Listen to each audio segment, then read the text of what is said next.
And welcome back to the Nerdattude Movie Podcast, doing things a little bit differently today. I am with Alex. There's just two of us today. Giovanni and Anthony were unfortunately taken in a human trafficking scheme, much like the movie A La Taken, except Alex nor I have a particular set of skills to help them out in any way. I have absolutely no skills for that kind of shit. I mean, I've got, like, if you want to, like, I could cook you something real good. Like, if all they have to do is fill their tummies, I'm in. But beyond that, they're fucked. New addition to the show, to be honest with you guys, is we do have, everybody knows Skyrock Rudy / Jen / Demon Face. She, Alex, like, she is going to be hanging out with us in the episodes with us. Somewhat of, you would consider a producer, hanging behind the scenes and piping in every now and then. And say hi, Jen. Demon Face doesn't want to. There she is. So she'll be hanging out with us. Now, yes, wow, she types in. That's exactly right. So, as I said briefly, we are going to be going over the movie Day Shift, the Jamie Foxx Snoop Dogg vampire vehicle. Was it rated R? Did it have a rating? Did it? Yeah, I don't know. Because I went into it for some reason thinking it was PG-13, and it was definitely not PG-13. It was rated R. I thought this movie,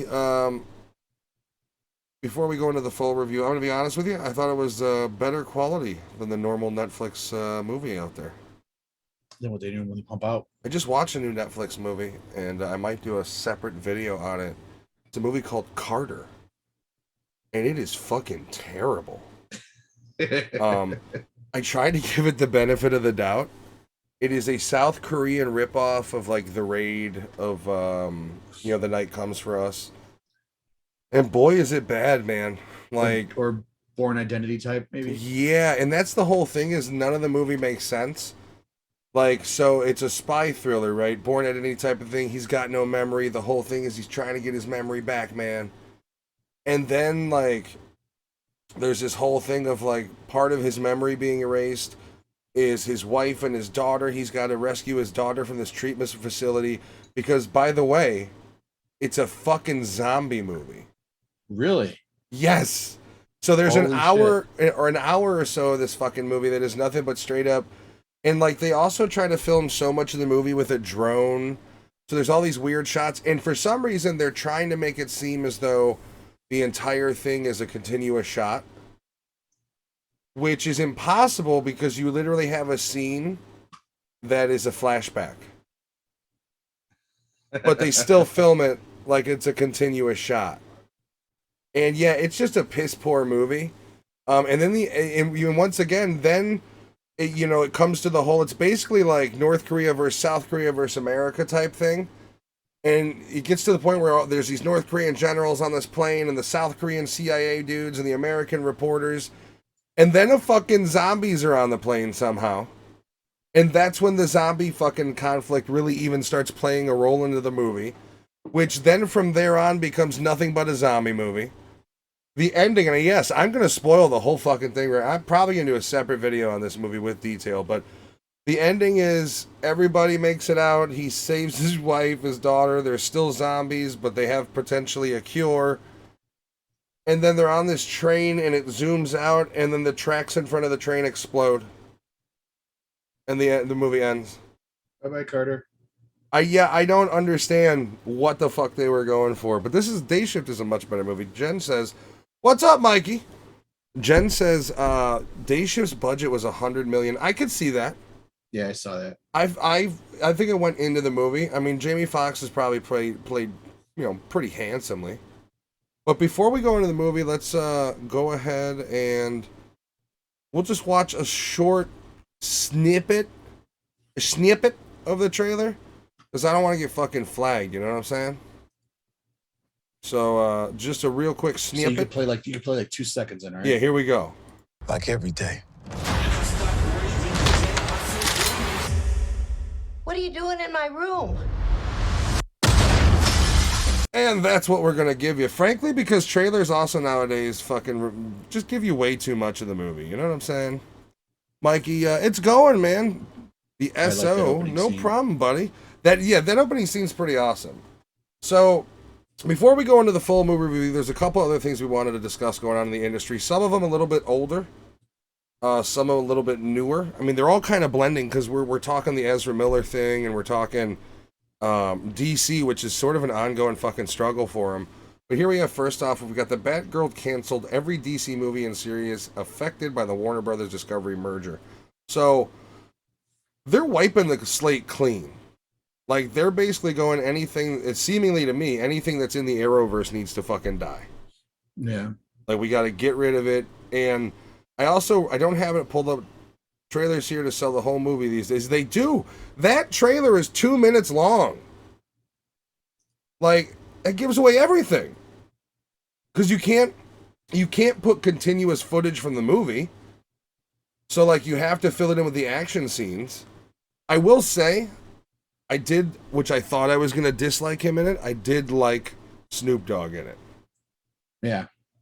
So the DC universe is in shambles right now, and there's a couple articles. This one, Batgirl is canceled. They had Strange Avengers, Batgirl, along with Batgirl getting canceled. You have I'm not even going to pull the article up, but you had Kevin Smith, that blubbering asshole, basically going, I don't understand why they would cancel the person of color Batgirl, and it's like, bro, this is a situation where the movie's shit. And the WB and DC has decided that rather put out a piece of shit and hurt the brand anymore, they're just killing it. But there's a bunch of shit due to the merger that's like on the chopping block. Yeah, that's the other thing too, is there was a merger going on, and in order to make it fucking a better buy for the people, you have to fucking do something. You have to cut something somewhere. They weren't going to make any money back off that. Well, why is there not another Superman movie? Like, Superman reboots are in question. Why is the main character... That is like saying that Marvel, a main character they can't touch anymore. Like, Tony Stark they killed off, we get it.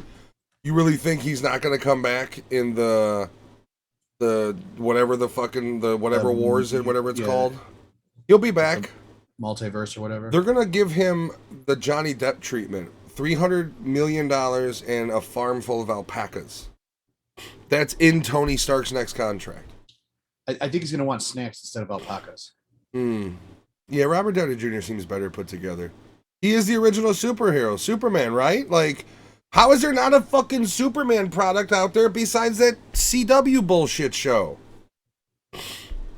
It's common with any business merger. The new management comes in, looks for ways to reduce budget. Yeah, well, he's pissy and tries to put a social. I'm putting the quality of it on there. I'm saying, was the quality of the product so shitty that they were just like, dude, it's better not to put it out? The Batgirl fucking TV show was bullshit. Just like bullshit. Now, is that the same girl and everything, or is it? No. Well, the first girl that was in Batgirl. Oh, that's right. The back was Ruby Rose. She quit because she couldn't take the fucking the time that she had to put into making the show. She didn't know that the schedule was going to be that hectic. Now, Alex, this is another huge problem for DC. This piece of shit. What are they going to do with him? In this article, it says, Flash star Ezra Miller's apology is not a get out of jail free card, experts say. Why does it take an expert to say that's my question? Like, I could tell you, I don't give a fuck if you said sorry, you're a piece of garbage. Yeah, and that was my thing too. When I heard this, I was like, what? No, he should not even have been fucking held in any kind of regard in anything. They should have said, hey, guess what? You're canceled for now. And if you prove anything different, okay, well, maybe we'll bring it back. But he's already a piece of shit, and they caught him on camera many times. Now, does it go into what his apology actually was? There was one spot where he said that he's got mental health issues, and he's going to get help for it. And that's what it was. He said, sorry, I have mental health issues. Or that they have mental health issues. See, I don't agree with this quote, though. This professor from Syracuse, piece of shit. You point out Robert Downey Jr. and Winona Ryder. Those were much simpler situations. As long as one isn't behind bars, I think there are possibilities careers can be managed. Those were simpler situations. One was a drug addict, and the other one was just a bit cuckoo. Like, this guy seems like an all-around piece of shit. this goes into it's more than just about Miller. Yeah, it's really. Here's the thing: is besides Aquaman and the Flash, the DC universe doesn't really have shit after they killed the Snyderverse. So like that is one of the also reasons why like Batgirl and shit getting blown out is surprising. Really important for everyone. This isn't just about stealing a couple bottles of booze or a bar fight. There's some really serious sexually based allegations about Ezra Miller. I mean, he also Waffle Housed a chair into a woman's forehead. Like, doesn't that say a whole lot about him? Like, if he's willing to fucking do that? So this ties into as well. Black Adam reportedly will have tie-in to the further ties into the wider DC universe. How? What is the DC universe? Because you got Flash, the sexual cult-leading deviant. You have Aquaman, who is like, I'm cool. Like, he's the only one, like, literally the only drama that Jason Momoa has had is him and his wife separated, and he was living in a nice trailer on the beach, enjoying life. Like, that's it. The guy's pretty clean, so, like, is he gonna just get flat, fucking flushed to the wayside like everything else because of it? Poor Jason Momoa. But what else? What other DC universe is there? They're even getting rid of, I think, Titans and Doom Patrol. So how does this? I mean, what Shazam is? I mean, Shazam's DC, but Shazam isn't really connected to the DC universe, which doesn't really exist in itself anymore. It's just a ball of bullshit. They've got nothing. There is no universe.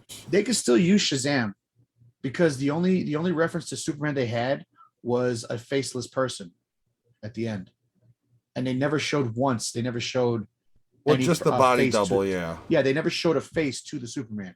I mean, which nice thing is it's in the DC universe, but it isn't necessarily this one. Yeah, Jason Momoa, Mikey's man's just living his life getting fucked for it, right? He's just enjoying his life, and they're like, he's living in a trailer, and it's like, that trailer was $300,000. That's not your everyday, oh, I'm poor trailer. That's a nice trailer. It was a nice van thing he was living in. And then they're like, oh, and look at him, he's got a belly. Okay, guys, let's just be real. Jason Momoa, much like every other, like Christian Bale, it doesn't look like Patrick Bateman every day of the week. Right. Once they're not being paid to be ripped, they're not ripped anymore. That's why, like, every movie, more 12-ounce curls instead of 20-pound. Yeah, exactly. Like, especially a guy like Momoa. Well, he's doing the pint. He's on that pint diet after filming. But like, that's the whole story. He's like, Chris Hemsworth is maybe the exception. What's up, Crash? Like, he seemingly stays in really good shape all the time. And that is actually one of the things I've heard people bitch about the new Thor. Is like, he was super fucking jacked because he was working out for the Hulk Hogan film. And like, Thor was just kind of like, whatever. You're gonna be homeless in a month. Is that because of finances or just because, like, what's up with that? Or are you going to be moving to places? Where are you moving? Go stay with Rum. She's chilling, she's always fucking out and about. I saw her birthday stream. That was very nice. Alex, they're so much younger than we are. It makes me sad. They are? Yeah. Rum is 24. Oh, fuck. Yeah, it makes me weep. I'm 2 times. Jesus. I thought you were enlisted. Weren't you going out for that? Well, look at Christian Bale, dude. Yeah, so 30, you're not far from me then. Christian Bale, I mean, and I know he's the extreme, right? Like, the Machinist is the extreme. But still, dude. But actors also have fucking nutritionists. They have people to sit there and tell them, hey, we're going to make you lose weight. I think his nutritionist was telling him, no, you need to eat more. Because he was like, I'll just started eating lettuce. I'll just eat lettuce and water. That was a rabbit. I channeled my inner rabbit. Yeah, dude, I don't know. Like, I get it. And that's probably the hardest part about being a Hollywood star is staying in good shape. Like, the fact that you can't just sit around and be a fat ass has got to be the hardest part of, like, legitimately being an actor. Like, look at Chris Pratt. The guy posts Instagram videos about starving himself because he's 45 and needs abs for the next Marvel movie. Let's talk about double standards in movies. If you're a hero, you have to be jacked. Like, we it's always focused on women, right? Name me a fat superhero in the Marvel Universe. Just one. Anybody? No, Jen? Superhero? No. A fat main star. Black Panther doesn't have a pot belly. The Blob doesn't exist in this universe, and even when he was a villain, Kingpin's not fat. But even Vincent D'Onofrio was in shape. Vincent D'Onofrio. And here's the thing. And he's getting in shape. Yep, I'm gonna look it up right now because he's been working out for the new fucking Kingpin version. He's even being. Can you say that he played Thor a long time ago too, or no? No, babysitting? He was a car mechanic, technically. All right, look at this. Vincent D'Onofrio he's marveling the fuck up because he can't just be puffy Kingpin. He's got to be rock solid Kingpin. And he's like what, 50? Oh, he's older than 50. I'm gonna say mid 50s, close to 60. 63. Yeah. And he's marveling don't get me wrong, they got him on testosterone. But he's marveling the fuck up. And you have to if you're a guy. You can't be fat in the Marvel universe. There's no fatties. Even the villains who are fat they look like they're muscle fat. Like, come on, let's be real. By the way, here is Vincent D'Onofrio as the, I don't know if he's the first Thor, but he definitely did portray No, he's not the first Thor. Adventures in Babysitting. So this was him, right? After this, he went and filmed Full Metal Jacket. He gained 35 fucking pounds. Everybody talks about Christian Bale. He was the first Christian Bale. He was cocaine skinny there. Jesus. The job of an actor, actress, you have to be what they want in the military is the same way most of the weight and fitness standard are cosmetic mostly. That doesn't work with police forces, though, unfortunately. Alex. Yep. I know you're a huge Sesame Street fan. HBO Max is dropping. It kind of was, yeah. It kind of was when I was a kid. So, how do you feel about them getting rid of the earliest episodes? Is what this article is saying. Well, it's starting to say like us old people don't fucking mean shit. No, but I think that's what it is they're dumping it because it doesn't pertain to anybody anymore to this day, which I could get it because they have what 600 to 700 more episodes. I mean, is this realistically them trying to curb server overload? Or is this just the mergers going, you know what, fuck this content, we don't need it, it doesn't do anything for us? It could also be a tie-in versus content of how it was back then and how they were trying to put it through together. Where it's like not relevant anymore, or the way they say is it relevant, or is it PC? Is this a cultural difference, or is this just getting rid of dead weight because nobody watches the episodes from 78? It could be just nobody watches them anymore from 78, and also a little bit of the PC. I'd love for them to release the original episodes out of Sesame Street. I don't know. I used to watch it as a kid, but it wasn't like the biggest thing for me. I used to love watching the Muppets. I was a Mr. Rogers guy, the Muppets, yeah. They're not the only shows getting pulled. 36 titles are getting pulled from HBO Max. So with the merger, there's a lot of cleaning up going on. Yeah, one of the big things that the guy from Discovery has said he does not want scripted material anymore. He wants stuff that's easier to film. Like we talked about, just give them a camera, tell them to go shoot it themselves.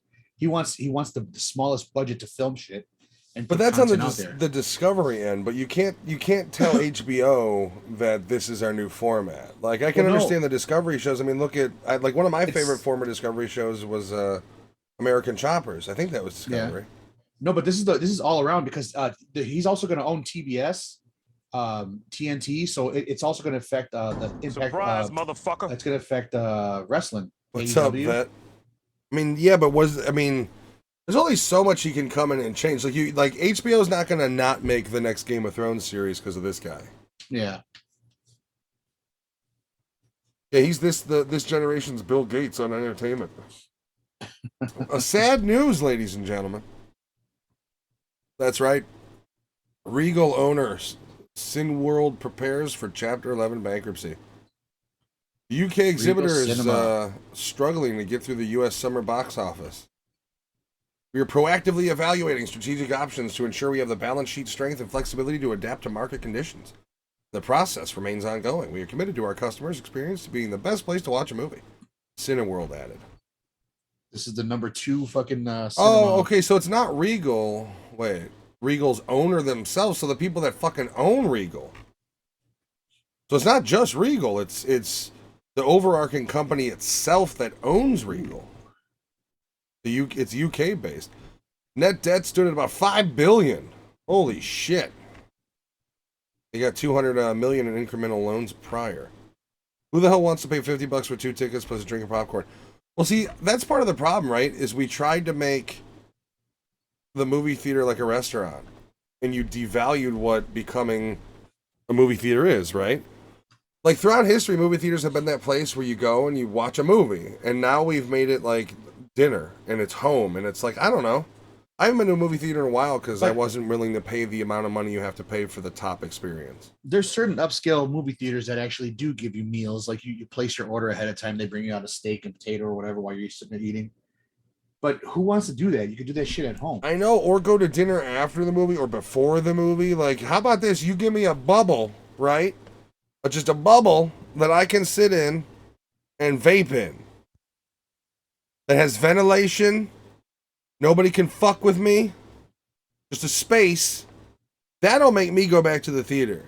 You tell me I could smoke a blunt in a movie theater, I'll go back to the movie theater. Until then, I've got several 4K TVs.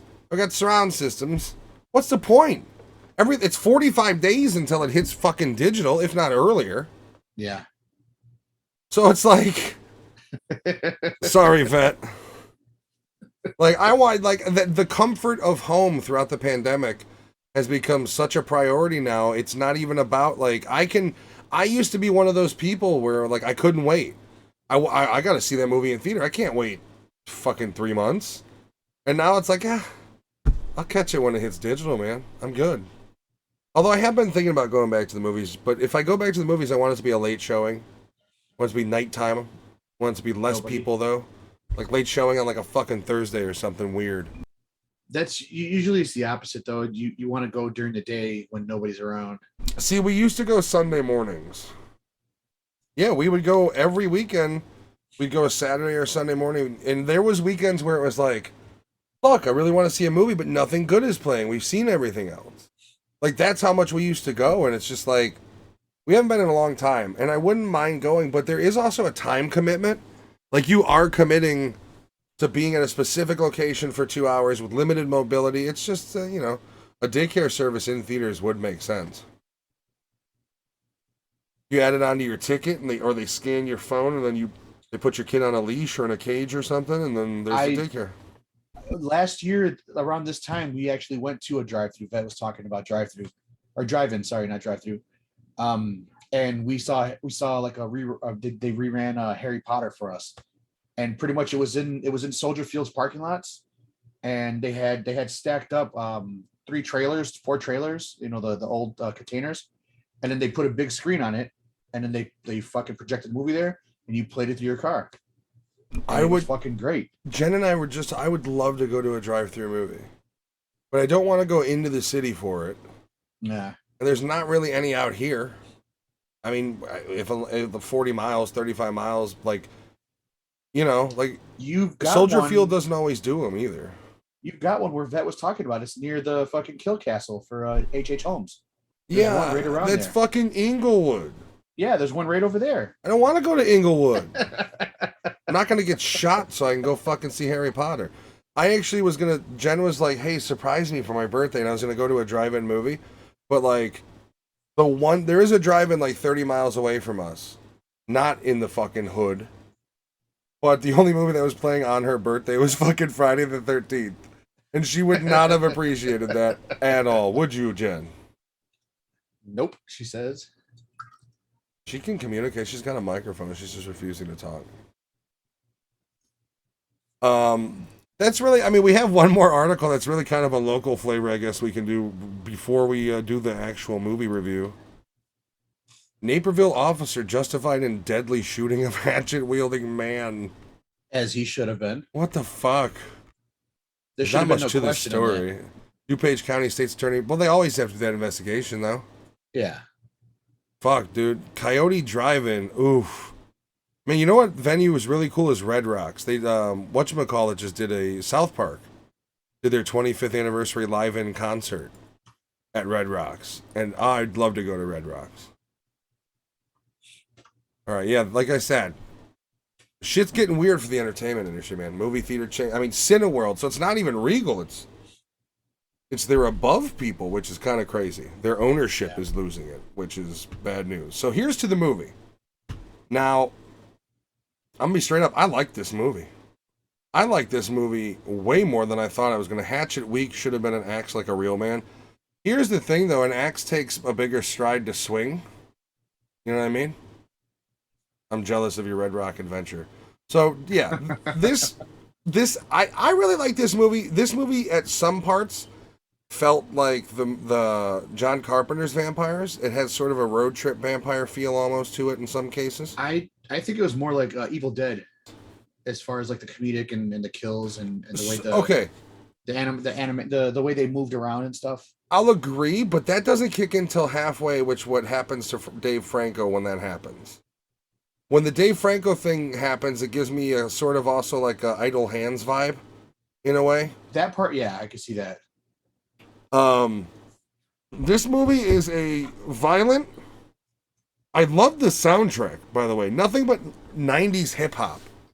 You had any movie that puts Wu-Tang in the fucking soundtrack has a thumbs up in my book. But yeah, the soundtrack was great. It was violent. It was funny. I really like this movie. This is a goofy, awesome vampire movie. A real entertaining vampire movie, which you don't see very often. This ain't Twilight, kids. What'd you think, Alex? I really liked it. Like I said, it reminded me kind of like an Evil Dead type, and then I didn't think about it, but you just said like the idle hand, and I get that now. But it was I don't know. I like Jamie Foxx, and I like how he could portray himself in certain things. Why haven't they made the Spawn movie with him in it? Yeah, as the hero, as Spawn. Fuck yeah, okay. Dude.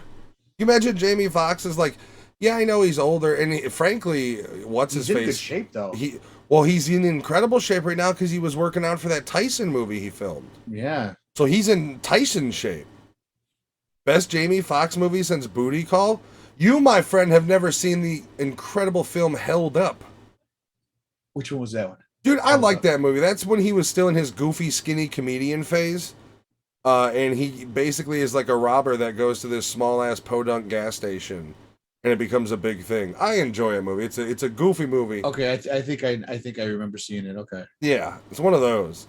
Come on, Jamie Foxx had movies fucking since Booty Call that were good. Can't think of any because I know they're out there though. He was in stuff, right? Yeah, he was. He's this generation's Denzel. They're only like 10 years Ray. apart. He was Ray. You're right. How could he won an Oscar for that? That movie Soul for Disney just won a bunch of shit, and he was the voice for Joe. Yeah, I don't count animated as their movies. Animated movies really belong to the animators and renderers and all that shit. Yeah, not the voice actors.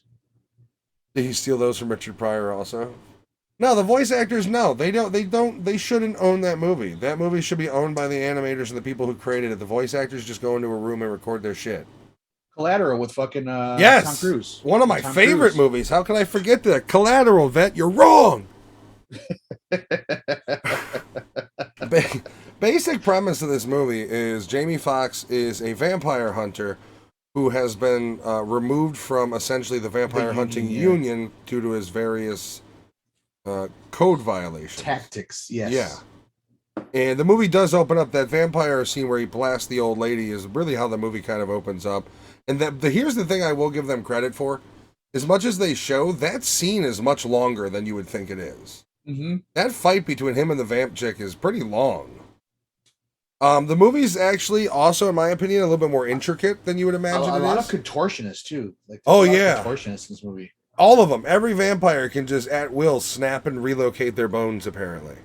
But hey, man, this is fucking hamsters spinning around and fucking. This is new canon, so they're building their own story. They can do whatever the fuck they want with their version. I get that. Snoop Dogg, who I really don't like all that much. I loved him in this movie. he plays sort of a like Wild West kind of old school lawman sort of vampire hunter who essentially comes in at a certain point with a minigun and just fucking lays waste to everything. Was that like a fucking cereal box in the front of his Gatling gun though? Because I couldn't tell. No, it did look like a leftover from RoboCop a little bit. I'm not gonna lie. It was like a fucking advertisement for some kind of cereal box or some shit. Yeah, Jen's. I was worried that his acting was gonna be shit. Yeah, it wasn't. He was on point. I thought he wasn't in it a ton either though. They didn't make him Snoop Dogg all through it. He was Snoop Dogg, but he was also a character, which yeah, he wasn't himself. You're right. He didn't smoke any weed except for the very end. No, he always had something. Did he? With him Oh no, he had a cigar. Like, he had a legit cigar throughout the movie. At the end, he was actually getting high. Okay. Yeah, I think he lit up when he pulls out of the sewer. Yeah, I think he was lighting up actually. But yeah, throughout the movie, he's got a big old stogie. Which, hey man, that was Schwarzenegger's thing, right? Like he always had a stogie in his fucking mouth. And I've seen Snoop Dogg in other things before, and he's played he's played a character, but then he's also in like every other movie he plays Snoop Dogg, and I don't like that. I like when he plays a character. I actually really liked him in Starsky and Hutch. You know what? I don't know. Maybe I don't hate Snoop Dogg. I think he was in that Street Kings movie as well, which I dug. Street Kings, that was Keanu Reeves. Okay. See, I didn't know going into it, but this movie has a nice blend. If you're looking for like an entertaining action comedy, this is probably one of the best Netflix has put out as far as like sheer entertainment value. Like this is one of those movies where you always hear like, oh, it would have done better in theaters, but Netflix, you know, blah blah blah. This movie I really do think would do okay in theaters. Yeah. Like I think if you would have put this out there, it would have done well. But the problem is with theaters, I don't know what rating they would have gone for. You know what I'm saying? Like they could have gone PG-13 if they wanted. But I don't know, it's a hard movie. They would have had to take out a lot of shit because it's R-rated. Yeah, this is a rough movie. This is not a like, oh, okay, it's like a lot of the violence is digital, but it's done well.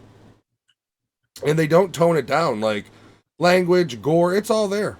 Dave Franco. Yeah. Dave Franco, if you like Dave Franco, which I do, he's awesome in this movie. Surprising what they do with his character. Yeah. 75 million U.S. and Canadian adults have a Netflix subscription. That's going down every day, though, huh? They lost, I think 2 months ago, they lost 100 what is it, 100 million or no? What? Oh gosh, it's gone down a lot. Like ever since they announced the price hikes and all that shit. Yeah, it's really gone down bad. Yeah, they've lost a shit ton, more than what they probably have now. I mean, here's the thing: they're going to be. You know, the problem is it's all bad press, right? Like when you put out a press alert that you're going to start telling people that if you're logged into somebody else's subscription, you don't live at the IP address that they live at, that marked that, you're going to start charging them.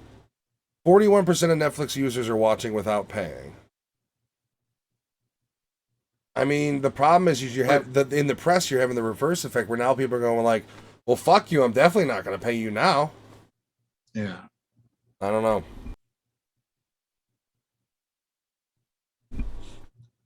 Yeah, they do have those hack boxes. That's right. That unlocks everything. But I think Netflix still requires a subscription, though, doesn't it? Who was that big guy that was doing Amory King or whatever? Oh, Miri King. Yeah, he has his Chinese fucking stream boxes. He was selling those stream boxes. Dude, he was hawking those for a while. Yeah. What happened to him? He kind of disappeared. He disappeared. He said that he was going to one of those other places that he's not going to get censored, and I haven't heard shit from him in any social media. Who knows, man? There was a lot of those that popped up during the Trump era, though, where it was just like, yo, I'm saying these things. Then 2 years later, it's like, yo, they silenced me, which I said they wouldn't do. Another movie I think that Netflix came out with that probably would have done good in theaters, based on or just because of Ryan Reynolds, is that Adam Project. Though I still have yet to fucking watch that movie. I think that one would have done well just because of him and Zoe Zadala. Okay. I think it would have done well. Not fucking phenomenal. It would have actually done a lot better released in the fucking theater, because I enjoyed it. I think because Jen and I are going to binge watch some Game of Thrones because the new show starts this weekend, and we've got 10 seasons to watch. So We're gonna start that this weekend, and maybe to break it up, we'll watch that Ryan Reynolds one because I keep forgetting it's even out there. Yeah. Also, I just want more episodes of What We Do in the Shadows. The Gray Man is another one I want to see. I've heard it's decent. I heard that Sandman released a bonus episode to one of their things too. Dude, I don't want to watch that until I read some of the comics. So I signed up for Amazon's Comixology because they had the entire Sandman series, and it's like $5 a month. And they have everything else too that you can think of. Okay. The Boys, which I've wanted to read, shit like that. So I want to read some of the Sandman so I understand the source material before I even try to watch the show. Wow, the Gray Man had the biggest Netflix budget of $200 million. That was just because of the star power. Shit. Ryan Reynolds, Chris Evans, like that's a lot of fucking money. Legit amazing shoot scenes. No, that's not Ryan Reynolds. That's Ryan Gosling. Sorry. Yeah. Another movie I own but I haven't watched yet that people said that it was nothing more than a John Wick ripoff was the latest James Bond. I haven't watched it. I really want to, but it's 3 hours long, so I just haven't had time. And who's got that? Or is it? That's on the Vudu. It is? Okay. Yeah, we have it on the Vudu. I've been so out of touch with Bond movies. Shit. I really like Daniel Craig Bond. I do know a spoiler for the ending, which does ruin the whole thing, but I still want to watch it. It's just 3 hours long. And then people are like, they try to turn James Bond into John Wick. And I've been screaming since Casino Royale, give me John Wick fucking James Bond. Like, because in Casino Royale, he was kind of that guy. Yeah. And then in the other ones, his characters, mellowed a little. But like, I think that's the last Bond movie I saw was Casino Royale. Oh, so the first Daniel Craig one then. I think that's the last one I've seen. Quantum of Solace is a good action movie. Kind of a dumb story, dumb villain.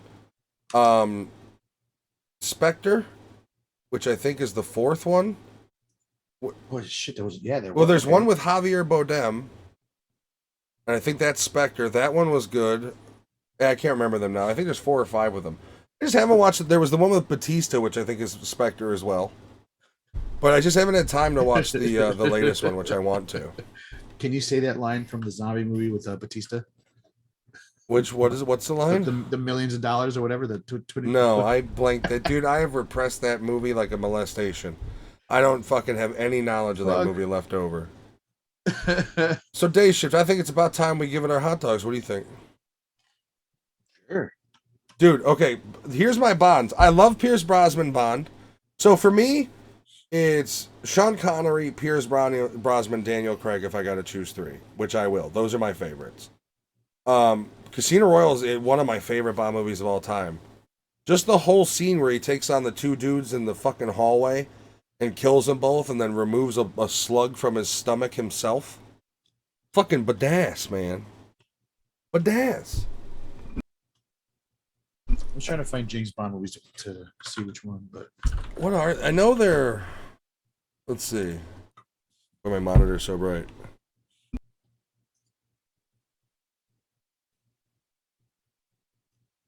They went really far back. No Time to Die was another one, which was recently, right? 2021. That's no. Well, no, the new one was. What's the latest one name? Okay, so. There's Casino Royale, Quantum of Solace, Skyfall, which was amazing, Spectre, which was decent, and then the newest one was, I think it is something like No Time to Die or some shit. It's some weird old school title. Yeah, No Time to Die, which is the one I have not watched. Because I'm a terrible wife human, I've only seen the Daniel Craig Bond movies. We can fucking change that! Now, here's my thing. I don't want to start with the old schools at first. We got to ease into them. So I say we go down the list. So we go from Daniel Craig to Pierce Brosnan to, what was it? Who was before him? It was that one dude, I believe. Whichever one it is, we'll go down. Dalton or something like that? Best villain is in GoldenEye, Sean Bean. Hell, Timothy Dalton might be the one right before that. Yeah. But we'll watch the Brosnan. We'll finish off the No Time to Die. We'll watch that movie, and then we'll watch the Brosnan ones. Xenia. I'm over here talking about Sean Bean. You're talking about the woman who kills dudes with her thighs. You would, Sean. There is the scene in the hot tub or in the sauna where she chokes the guy to death. And then it was always in the trailer for GoldenEye where she tries to do the same thing to Pierce Brosnan, and at one point he throws her off of him, and in the trailer he goes, "No more foreplay," and then it would cut to like an action scene.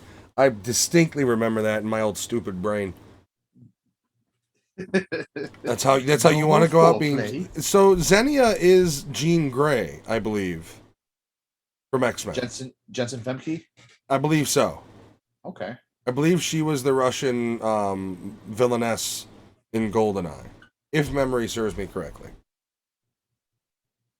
So yeah, totally hot. Hot dogs. What do you give this movie, Alex? I really enjoyed this. Music was fucking awesome with it. Like you said, Snoop Dogg, he didn't play himself, and that's what I liked about it. He didn't play himself until the end, and it didn't matter anymore because it was like a walk-off role. I will say this, you do not realize how much Snoop Dogg looks like a pug until you watch this movie and they zoom in on his face and he's got pug eyes. Here's another thing is he is so fucking skinny that fucking jacket and everything, it had to have some kind of shape to it because that's not his shoulders, man. That's not him. He's skinny and tall. And that Gatling gun that they had for him, it must have been fucking pure plastic. Oh yeah. I'm pretty sure he would not have been able to hold anything up because his arms are so fucking lanky. It was an old prop from Ed 209. But I really did enjoy this movie. I actually stayed up till 4 a.m. because I thought I was going to watch, half of it and fall asleep. I actually ended up staying up till 4 a.m. to finish it because I was so into it. I'm going to go with a 5 on this one. 5 hot dogs for me, and I really did like it. Jamie Foxx was fucking phenomenal in it. Franco, the little brother, he did really well. His storyline in this movie is surprising. Yeah. Like even when Jen and I watched it, when it takes a turn, we were like, "Holy fuck, really?" Yeah. Even the villain vampire, she was pretty good, and you think she's some white girl and stuff, and all of a sudden she comes out with like her accent coming out with the Spanish. Like, she was almost half cartel, half vampire. Yeah, it had that sort of feel to it. Yeah, which was cool because it relates to real world. I mean, frankly. And then going through like all the actors, even the daughter of Jamie Foxx played a good fucking role. They didn't have like a bad actor in this fucking whole thing, I'll agree. Yeah, everybody did their part pretty well. Dave Franco was funny. The vampire girl that they hook up with, she was pretty awesome. Yeah. Even all the villains that they had, even if they didn't have words, even if they had fucking lines, their fucking acting was just fucking all good. I will say I always do appreciate a movie that goes balls out and just slaughters as many like creatures and people as it can. And when you get to the ending, the third act where they go to this complex full of them, which is essentially a giant nest, and Snoop Dogg comes in with that fucking Gatling gun, the movie does go into a whole nother gear at that point. Well, the wire kills, yeah. Yeah, the wire kills are cool. But they're actually killing more humans than they are anything, because at the beginning, those are all familiars. Yeah, they're just familiars, people that want to become fucking vampires. I also love the dynamic of the guy coming down on his ass for violations. I don't remember what I saw that guy in, but I remember liking him in another movie he was in, but I don't remember what it was. That's he looks so fucking familiar. Eric Lang, isn't that the guy from Justified? Isn't he the boss? No, the boss is an older, whiter, gray-haired dude. Okay, I thought that was him. Okay, he's got to be related to him then. Oh, he looks so different not in that movie. No, what was this guy in that I watched recently? I know his stupid face from somewhere. Oh no, that's not Lost, him. Maybe. I don't know, man. Man in the High Castle, I think. But I didn't watch that whole show. He was in the Waco show. Also, Steve Howie was in this, which I like. And didn't you say what one of your other buddies was there? The Scott Adkins. Scott Adkins is in this movie. The Nazarian brothers. Is Steve Howie the other guy? Yeah. Good for Steve Howie, because he is a brick shithouse now. Yeah, I like him. He's in crazy good shape. He was in fucking, I think, Reba, like a long time ago. Yeah, Reba. Yeah, that's where Jen recognized him. She's like, I know him from Reba. He is jacked as shit. Yeah. And then, of course, you see, we see, I saw Scott Adkins and like a little girl. I was like, it's Scott fucking Adkins, man! Justified boss is Silence of the Lambs. Okay. Justified Boss is not Buffalo Bill from Silence of the Lambs, if that's who you're talking about. Buffalo Bill from Silence of the Lambs is a different guy entirely. Oh yeah, yeah. That guy's completely different. That's Roadfucker. What's his name? Oh, he's a different dude though. So the guy who plays the boss that yells at everybody though, he's in Narcos. Yeah, he's no, I in mean, Nightcrawler. He's in Nightcrawler. I don't know if maybe you it was saw Nightcrawler. that. I did see Nightcrawler. I didn't love that movie though. He was also in a movie called Fear Inc., which I watched. It's got the kid from Sandlot, I believe. He was I in don't know. Weeds. Okay. Dude, I watched Weeds when it was first on, but like, when did Weeds come out? At the 2010? Why does it seem so old? Well, that is a long time ago. It's only a decade. Well, I guess. Almost a decade and a half. Yeah. I mean, but I remember more of Lost than I do of fucking Weeds. He was in The Shield for one episode. I doubt I remember him from that, though. Yeah. He was in Firefly for one episode. Once again, highly doubt I remember him from that. All right, my hot dogs. I'm gonna give it a 4. I don't know. I don't think it's worthy of a 5 necessarily, but I did really enjoy it. If you're looking for just kind of like a dumb, fun, action, violent movie, Natasha Liu Bordizzo was also in Guns Akimbo. What character does she play? You can speak. She was the vampire or not the vampire, the zombie that helped them. The vampire that helped. The them. vampire, sorry. Okay. Yes, Okay. The vampire that helped. I liked her in this. She was badass. Like, she legitimately gets into some good. So did Dave Franco by the end of it. He gets into some good combat too. Yeah. All right, yeah, 4 for me. I really enjoy the movie. Go check it out. It's on Netflix. Day Shift is what it's called. Once again, it's a kind of like a feel good vampire action movie. You know what I mean? Like, you walk away in bright spirits. It's one of those movies where if you went and you saw it during the day is probably the best time because it's like, you know, it's LA in the day with that. So I do feel like maybe a daytime viewing because then you walk out and you're kind of refreshed. You're in a good mood and you're in somewhat of the same atmosphere as the movie. I loved it. I liked it. Can you imagine if you had to make a living of going out and fucking hunting fucking vampires that not everybody knows about, and to make money you have to fucking pull their fangs out and hope that they're old people to make money out. What do they do with the fangs? They never said. You know what? That's true. They didn't say what. Well, how is it a currency? Yeah, how is it so important to that? Maybe that'll be in the sequel, or they just plot hole and a half. I don't know. I didn't even think about that. All right, guys, let's wrap it up. Thank you for joining us. This is the format we're going to try to keep the video element. We'll have a little restructuring of the screens and everything. Little Village has a drive-in movie theater. Where in Little Village? Then I got to go down to fucking North Side. Still. From where I am, at least, it's North Side. And Vet says, "Oh shit, I got The Bridge and Justified Bosses mixed up." Ah, okay. I never watched The Bridge. I've heard it's good, though. All right, we're ready to wrap up. We'll see you guys next week with probably Alex and I again. And then hopefully the week after that, we'll have Giovanni and Lewis back with us. Yeah, I've never seen The Bridge. I remember when it came out, but I didn't watch it at all. But thank you, everybody, for watching. We'll see you next week. We're going to try to keep up the video element and shit like that. We'll have more fun content. Jen will be hanging out with us. Say bye, Jen. Goodbye. So yeah, she'll be hanging out with us on the episodes from now on too, and then we'll be full force in a couple weeks. You guys have a wonderful evening. Thank you for checking us out, hanging out with us. We'll talk to you guys soon. Little Village Movie Theater is the one where the Sandlot was. Ah, okay. Gotcha. All right, guys. Good night. Everybody have a good weekend. Bye.